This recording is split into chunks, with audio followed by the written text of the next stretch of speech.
Masalah dunia adalah orang pintar dengan keraguan, sedangkan orang bodoh penuh percaya diri. Pada tanggal 7 Desember 1995, terjadi peristiwa perampokan yang menghebohkan di PNC Bank Pittsburgh, Pennsylvania, Amerika Serikat, yang melibatkan seorang pelaku bernama MacArthur Wheeler.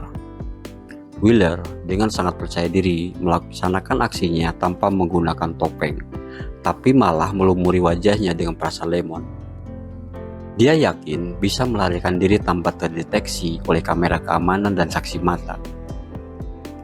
Beberapa saat setelah perampokan, polisi menyebarkan muka pelaku di media dan tepat tengah malam berhasil menangkapnya. Wheeler pun terkejut dengan penangkapan itu dan mempertanyakan mengapa polisi bisa mengenali wajahnya yang tertangkap kamera keamanan. Padahal, dia sudah melumuri wajahnya dengan perasan lemon, di mana cairan itu menurutnya memiliki kandungan yang dapat membuat wajahnya tidak terlihat. Dia berpikir begitu karena perasan lemon dapat digunakan sebagai tinta tak terlihat di selembar kertas. Tertarik dengan kasus tersebut, ahli psikologi sosial bernama David Dunning dan Justin Kruger pada tahun 1999 melakukan penelitian Unskilled and Unaware of It. Kemudian dilanjutkan pada tahun 2005 melakukan penelitian dengan judul Why the Unskilled Are Unaware. Penelitian ini dilakukan untuk mengevaluasi tingkat kepercayaan diri dan kemampuan penilaian pada tes logika. Hasilnya menunjukkan bahwa individu dengan kemampuan rendah cenderung memiliki tingkat kepercayaan diri yang lebih tinggi daripada kemampuan yang sebenarnya. Orang-orang yang tidak memiliki kompeten kerap mengukur dirinya secara berlebihan. Atau dalam bahasa lain, orang bodoh ternyata memang lebih sering merasa dirinya pintar dan merasa paling tahu segala hal. Fenomena ini kemudian dikenal sebagai suatu bias yang berkaitan dengan ketidakmampuan mental kognitif untuk mengenali kemampuan diri sendiri, atau dikenal sebagai Dunning-Kruger Effect. Lalu apa yang dimaksud dengan Dunning-Kruger Effect?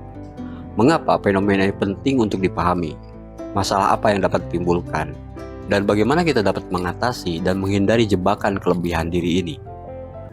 Simak video ini sampai selesai agar kita sama-sama mendapatkan wawasan dan pemahaman secara lengkap. Secara psikologis, ternyata kita tidak terlalu mahir mengukur seberapa kompeten kita dalam sebuah bidang atau banyak bidang. Sebaliknya, kita justru lebih sering melebihkan kemampuan yang kita miliki. Fenomena ini disebut sebagai Dunning-Kruger Effect. Dunning-Kruger Effect adalah sebuah bias kognitif atau fenomena di mana individu yang tidak memiliki kemampuan atau pengetahuan mengalami superioritas ilusi. Artinya, dia merasa kemampuannya lebih hebat dari orang lain. Dalam istilah sederhana, orang bodoh menganggap dirinya sebagai orang yang paling pintar. Orang-orang tidak kompeten merasa dirinya kompeten. Mereka dengan penuh percaya diri bicara dan menjelaskan banyak hal, tetapi tidak memiliki landasan teori dan pengalaman yang jelas, serta tidak bisa dibuktikan kebenarannya. Lihat grafik berikut. Garis vertikal adalah tingkat kepercayaan diri, sementara garis horizontal menunjukkan pengetahuan dan pengalaman sesungguhnya. Ketika kita baru mengetahui sedikit, kita sangat percaya diri.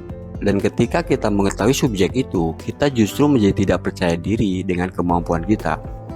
Dan seiring dengan bertambahnya pengetahuan kita, semakin seseorang merasa bahwa dirinya ternyata tidak mengetahui apa-apa. Barulah setelah proses belajar itu berlanjut dan terus berlanjut, tingkat kepercayaan diri seseorang akan meningkat seiring dengan kemampuan yang dimiliki. Tidak heran orang yang pintar akan merasa dirinya masih kurang pintar, sehingga selalu terus ingin belajar, sebab semakin banyak kita belajar, semakin kita tahu. Jika kita tidak banyak tahu, bagaikan padi, semakin berisi semakin merunduk. Dengan berbekal membaca artikel atau menonton video 1-2 jam di media sosial, YouTube, TikTok, snack video, Instagram, dan lain-lain, dia akan merasa begitu percaya diri karena sebelumnya dia tidak mengetahui subjek tersebut. Namun saat dia mengetahui sedikit, dia menganggap telah mengetahui semuanya, kemudian menyebut dirinya sebagai seorang expert. menyamakan diri dengan mereka yang telah menghabiskan puluhan tahun untuk belajar di bidang yang sama.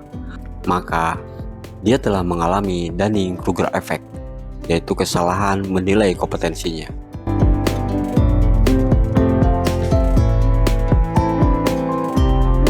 Efek Dunning-Kruger dapat terlihat dalam berbagai aspek kehidupan, mulai dari pekerjaan, pendidikan, hingga hubungan sosial. Orang-orang yang terkena efek ini cenderung tidak mampu mengenali batasan pengetahuan dan keterampilan mereka. Mereka merasa sudah ahli dalam hal yang sebenarnya mereka belum paham sepenuhnya. Ini bisa berdampak negatif pada diri mereka sendiri dan juga orang-orang di sekitarnya. Sebaliknya, kita sendiri juga mungkin sering melakukannya. Dalam keadaan tertentu, itu adalah hal yang normal, karena kepercayaan diri merupakan salah satu elemen penting dalam kehidupan. Tapi masalahnya, sebagai sebuah bias kognitif, Dunning-Kruger effect dapat menciptakan hal yang sangat merugikan dan tanpa disadari menyakiti masyarakat. Dalam kehidupan dapat menjelma menjadi guru-guru gadungan, ahli-ahli bodoh, para intelektual karbitan, influencer-influencer norak, pemuka tanpa akhlak, yang sayangnya kerap mendapat dukungan yang berlebih. Tong kosong memang nyaring bunyinya. Di level-level pengambil kebijakan menjadi sangat berbahaya dan bukan tidak mungkin merupakan biang kerok yang berkontribusi pada kekacauan dan hancurnya sebuah lembaga atau organisasi. Para pembuat kebijakan, ketua-ketua organisasi, kepala-kepala kantor yang seringkali tidak kompeten. Masalah ini semakin kronis sebab kita selalu menemukan the wrong man in the wrong place, orang yang salah di tempat yang salah dari berbagai tingkatan. Dari kacamata berbeda, ini persis seperti apa yang dikatakan Imam Ghazali. Jenis manusia yang buruk adalah jenis manusia yang selalu merasa mengerti, selalu merasa tahu, selalu merasa memiliki ilmu, padahal ia tidak tahu apa-apa. Dan repotnya, manusia jenis ini susah disadarkan kalau diingatkan dia akan membantah, sebab dia merasa tahu atau merasa lebih tahu. Jenis manusia seperti ini paling susah dicari kebaikannya. Mereka cenderung tidak mampu menghargai keahlian dan pengetahuan orang lain sehingga mereka merasa lebih unggul dari yang sebenarnya. Inilah jenis manusia yang tidak tahu dan tidak tahu kalau dirinya tidak tahu. You can take oregano oil. You can dilute 10 drops of oregano oil and drink that over the course of the morning and do that 10 days in a row and your COVID symptoms will be gone. I think that's total fucking bullshit. I honestly don't care what you think. I don't think you've done your research. Do you understand how Dunning-Kruger works?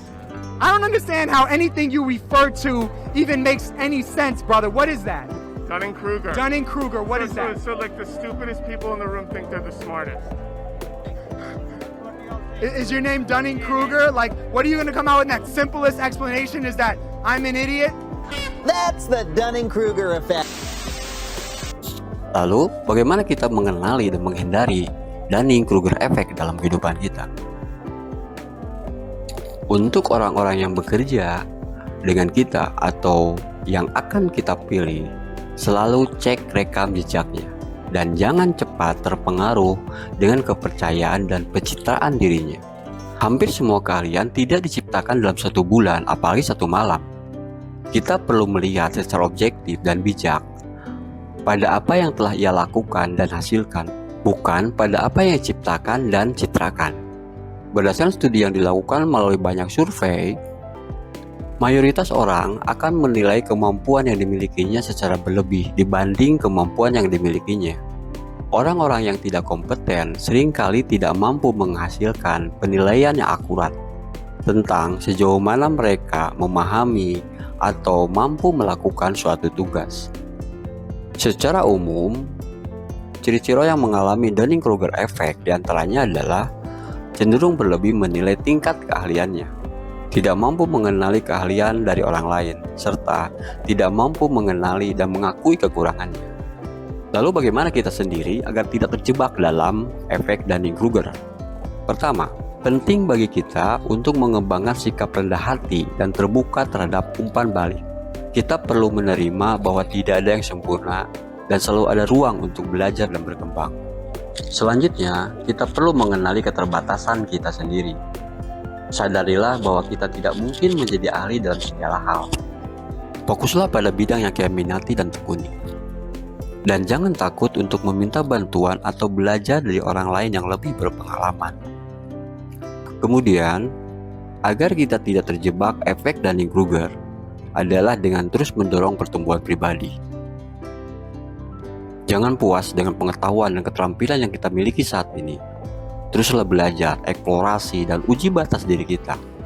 Dengan cara ini, kita dapat meningkatkan kepercayaan diri yang sehat dan menghindari jebakan kelebihan diri. Merasa paling pintar, merasa paling jago, merasa paling berperan. Penting bagi kita untuk memahami dan mengatasi efek Dunning-Kruger dengan menjadi rendah hati, mengenali keterbatasan kita, dan mendorong pertumbuhan pribadi. Kita dapat menghindari jebakan kelebihan diri dan menjadi lebih bijak dalam menilai kemampuan dan pengetahuan kita. Dengan mengembangkan kesadaran diri yang sehat, kita dapat memperbaiki kualitas hubungan sosial, kinerja kita, dan meningkatkan kemampuan belajar kita. Terima kasih sudah menonton video ini, semoga bermanfaat. Jika Anda memiliki pertanyaan atau saran, tinggalkan komentar di bawah. Dan sampai jumpa di video selanjutnya.